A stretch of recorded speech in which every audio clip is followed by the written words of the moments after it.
Всем большой привет! Сегодня мы с вами сделаем уютный камин, который станет закрывашкой для третьего разворота. Нам понадобится две детали размером 8,5 на 12,5 сантиметра. И у второй детальки я отступила по 3 сантиметра по бокам и 2 сантиметра сверху и вырезала серединку. Это будет наш будущий камин.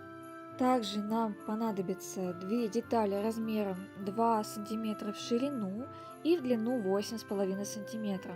Я рекомендую ширину сделать поменьше, потому что третий разворот у меня получился достаточно пухлый, а вы можете сделать его более удобным. И еще нам нужно взять две детали шириной 13 сантиметров и длиной 2,5 сантиметра. Они у меня будут закрывать мой каминчик.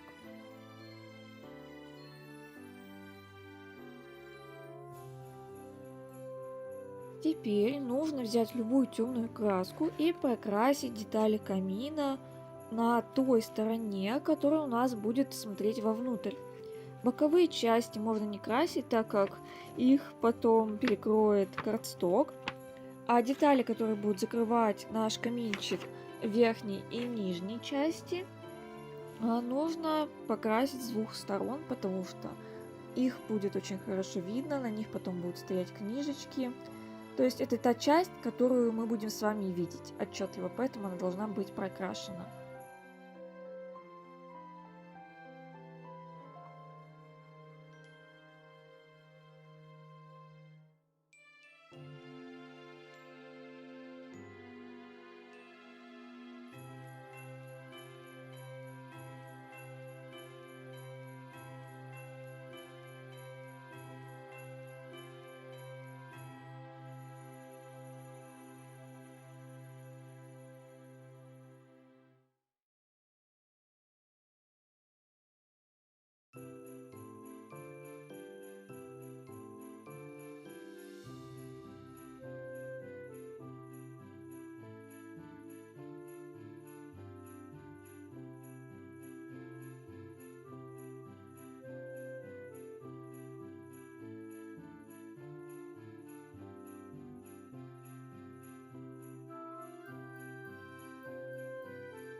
Деталь камина с прорезью и боковые детальки мы прокрашиваем белой акриловой краской с внешней стороны.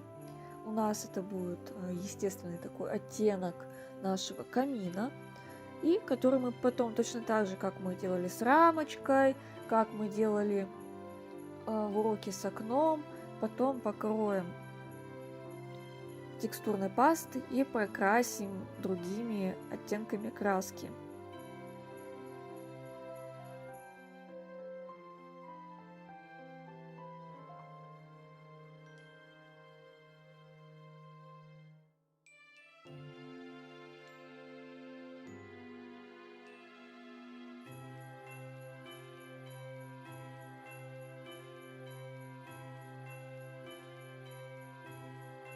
Кстати, очень важно наши детальки для камина прокрасить со всех сторон, то есть даже вот эти маленькие-маленькие части нашего картона, потому что их будет видно при склейке. И нам очень важно, чтобы цвет самого картона у нас не просвечивал.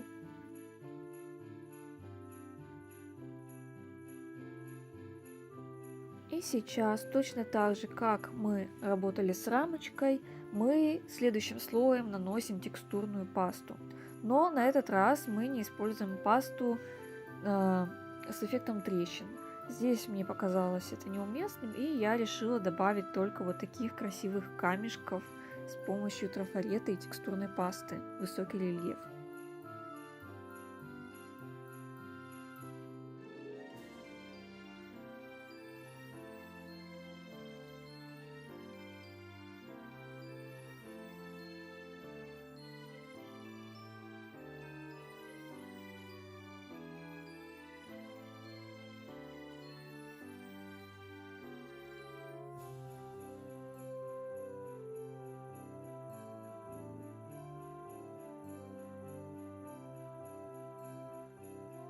Пасту мы наносим не только на внешнюю часть камина, но и на боковые ее части, чтобы наш камин был более реалистичным.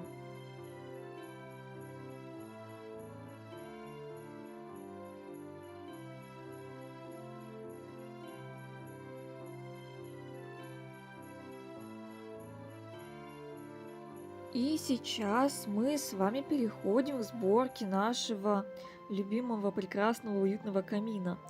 Смотрите видео внимательно, чтобы ничего не упустить. Сейчас я буду показывать, как мы собираем наш камин.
Чтобы дополнительно укрепить наш камин, я вырезала 4 детали шириной 2 сантиметра и длиной 8,5 сантиметров.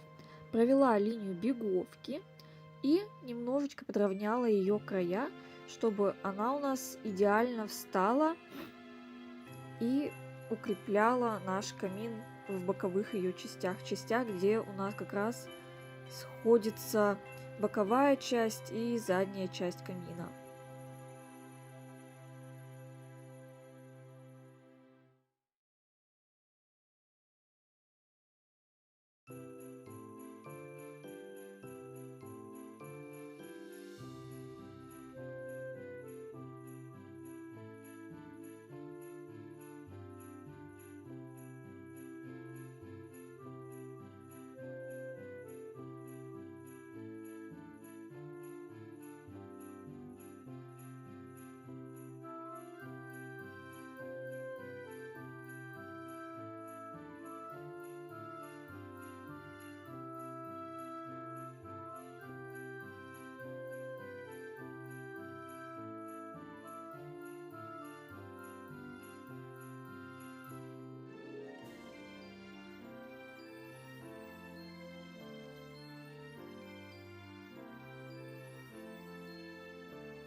Сейчас мы берем детальку, которая у нас прокрашена с двух сторон коричневой краской или любой другой темной, и приклеиваем ее на нижнюю часть нашего камина. Проходясь по нижней части камина по трем сторонам клеем, мы надежно зафиксируем нашу эту полочку, или как это можно назвать, пол, да, нашего каминчика.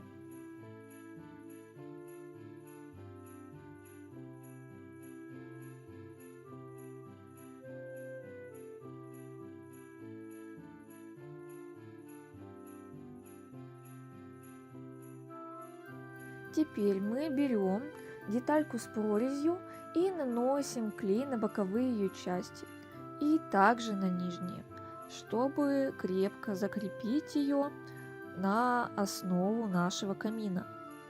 И точно так же, как мы делали ранее, мы берем детальки из картстока и точно так же укрепляем углы.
После того, как мы собрали основную часть нашего камина, нужно установить подсветку.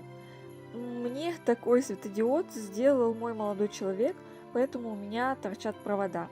Но вы можете приобрести специальный модуль, с ним будет работать гораздо удобнее. Выключатель у меня будет спрятан в боковой части камина и будет немножечко выступать на видимую часть нашей прорези, чтобы было удобно выключать и включать камин. И, конечно, не забываем проверить, все ли у нас хорошо схватилось, все ли хорошо работает. Если все отлично, то мы продолжаем работать дальше. Мой молодой человек захотел реалистичности и подпалил палочку для суши. Затем он ее нарезал на небольшие поленья. Вы можете сделать так же или просто нарезать такую палочку и хаотично пройтись по ней темной краской. Это не сильно как-то будет визуально отличаться, как мне кажется, и выглядеть будет точно так же эффектно. И потом я свои поленья раскладываю так, чтобы перекрыть провод, который у меня торчит. Если у вас провода не торчат и у вас модуль удобный для использования в скраббукинге, то вы можете просто хаотично в любом порядке красиво разложить эти поленья так, как вам захочется.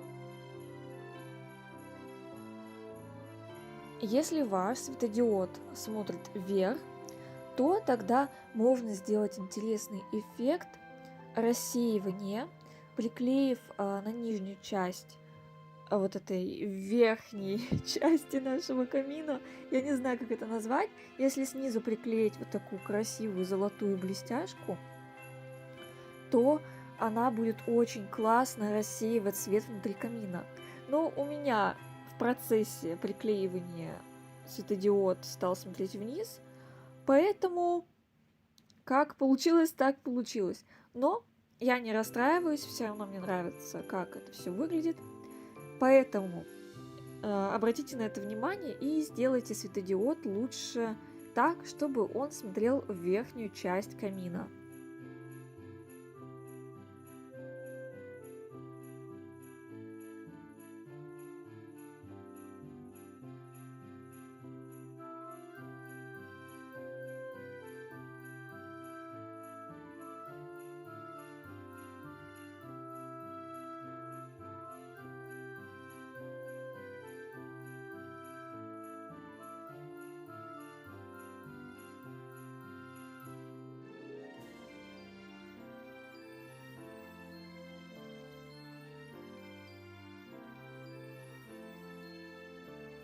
На этапе покраса я уже не буду останавливаться, потому что мы с вами уже так делали. Мы так делали с рамочкой, мы так делали с окошком. То есть мы снова используем сухую кисть и наносим краску.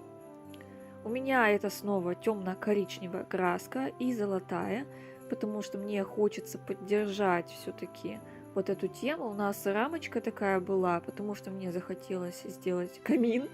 И мне хотелось, чтобы они были сделаны в одном стиле.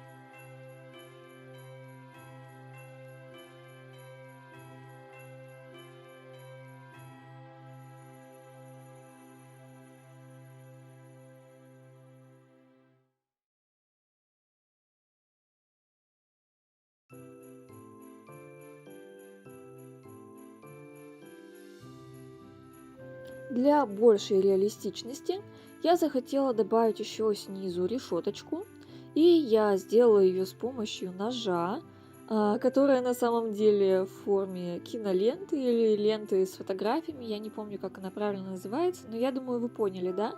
И просто разрезала уже готовую вырубку пополам, и у меня получилась вот такая интересная решеточка.